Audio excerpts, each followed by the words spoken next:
Bienvenidos a Enigmas del Ayer. Pónganse cómodos, asegúrense de que la puerta esté bien cerrada y, sobre todo, eviten mirar los reflejos en sus pantallas.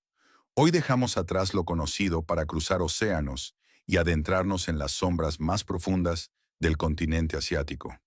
No solo exploraremos los rincones malditos de Japón, hogar de espíritus que se alimentan del rencor, sino que también viajaremos hacia el sudeste asiático, a tierras como Tailandia, donde el folclore y la tragedia han parido leyendas que la muerte misma no ha podido silenciar. Desde túneles nipones que parecen no tener fin, hasta amores tailandeses que trascienden la tumba para reclamar lo que es suyo, hoy descubriremos que en esta parte del mundo, el miedo es una tradición milenaria. Prepárense, porque una vez que entramos en estos enigmas del ayer, las fronteras entre lo vivo y lo muerto se vuelven peligrosamente delgadas. Comenzamos. Akira miró el reloj de su tablero. Las 2 de la mañana.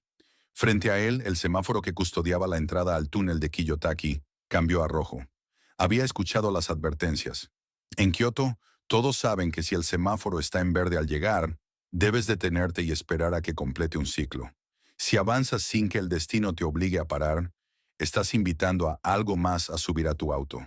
Pero Akira estaba cansado y el semáforo ya estaba en rojo. Estoy a salvo, pensó, dejando escapar un suspiro. Mientras esperaba, la atmósfera cambió. La humedad del bosque que rodeaba el túnel se volvió pesada, con un olor a hierro y tierra mojada. Miró por el retrovisor. Las luces traseras de su coche apenas lograban cortar la negrura absoluta del camino. De repente, el semáforo cambió a verde. Akira entró. A los pocos metros, la sensación de opresión fue instantánea. Las paredes de concreto, construidas por trabajadores que murieron bajo condiciones de esclavitud en 1927, parecían sudar. La radio de su coche empezó a emitir un siseo estático, un murmullo rítmico que subía y bajaba de volumen como una respiración fatigada. Entonces, lo vio en el reflejo de su propio parabrisas. No era algo afuera, sino adentro.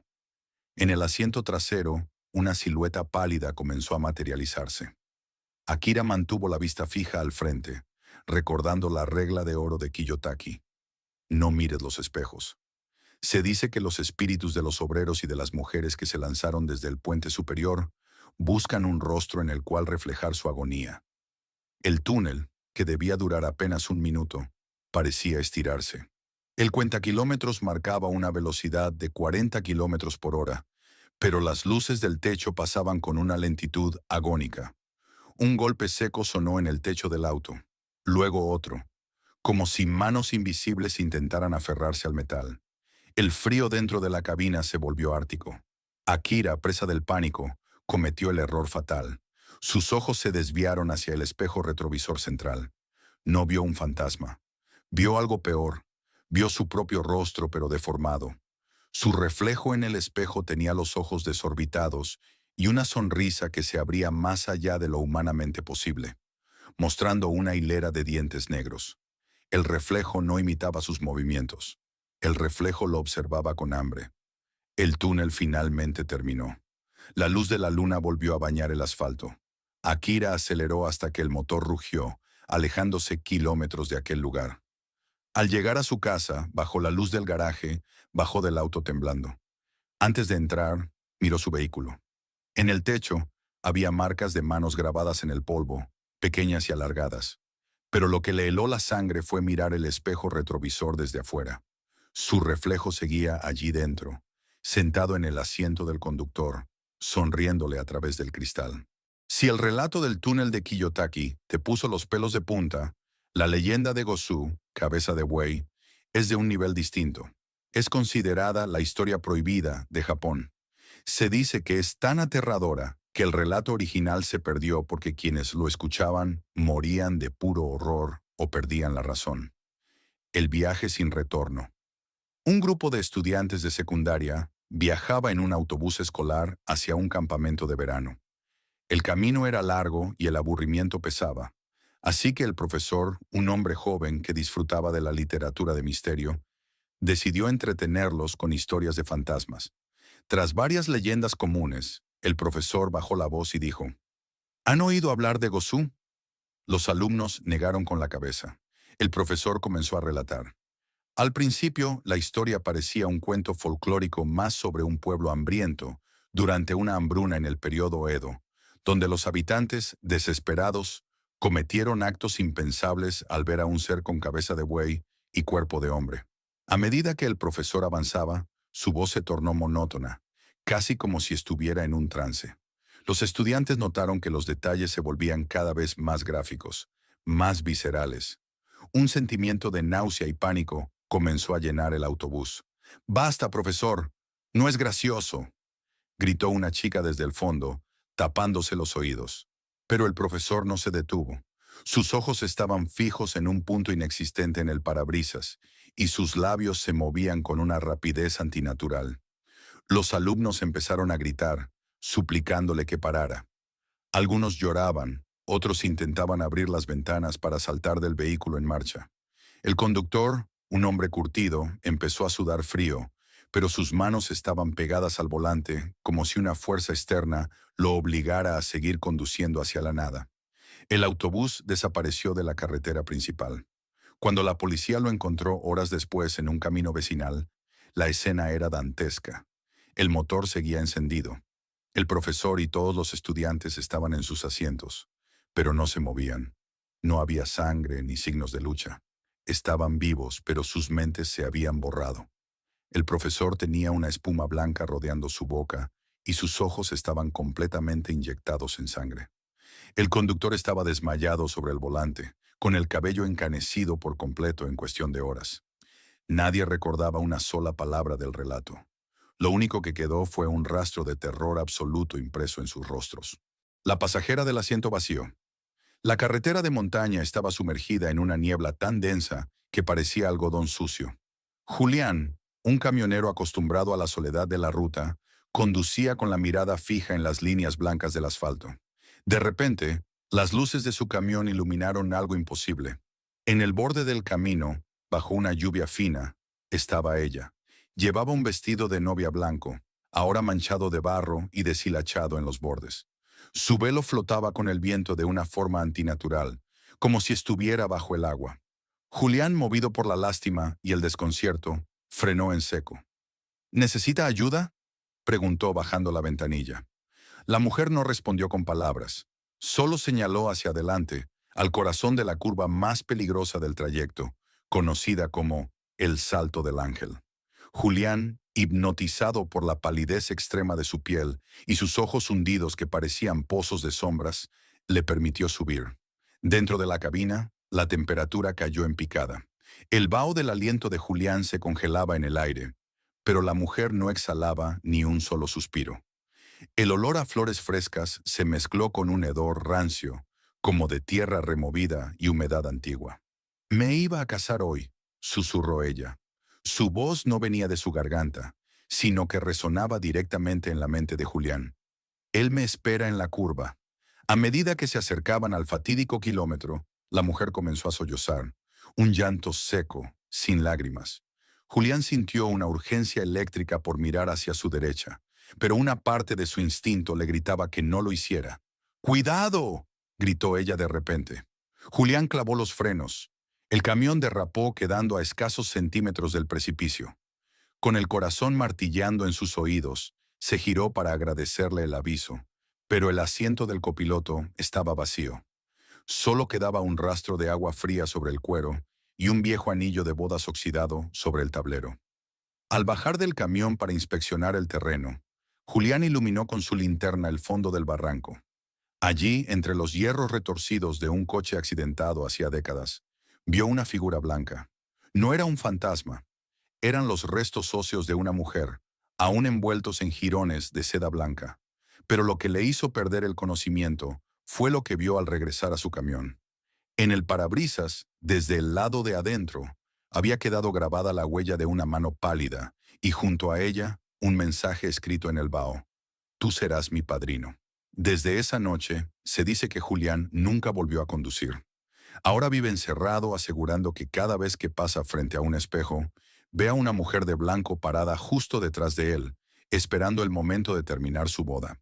El amor que desafía a la muerte. La leyenda de Mae Nak Frakanon.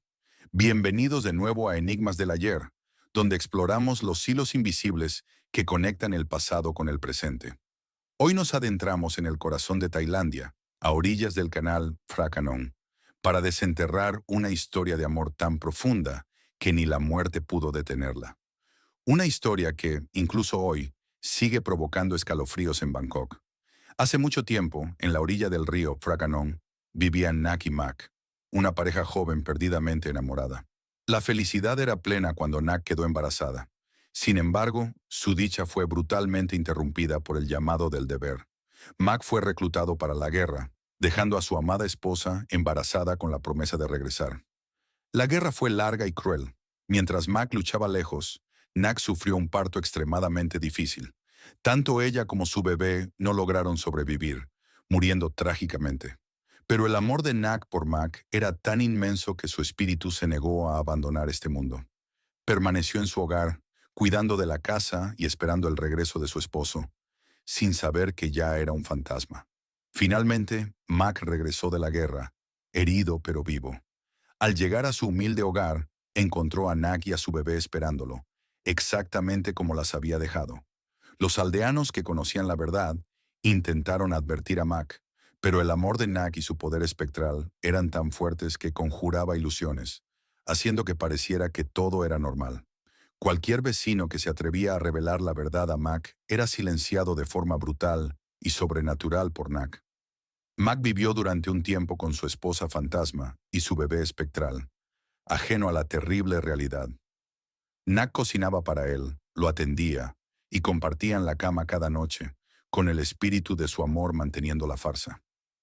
Un día, mientras Nak preparaba la cena, se le cayó una lima al suelo.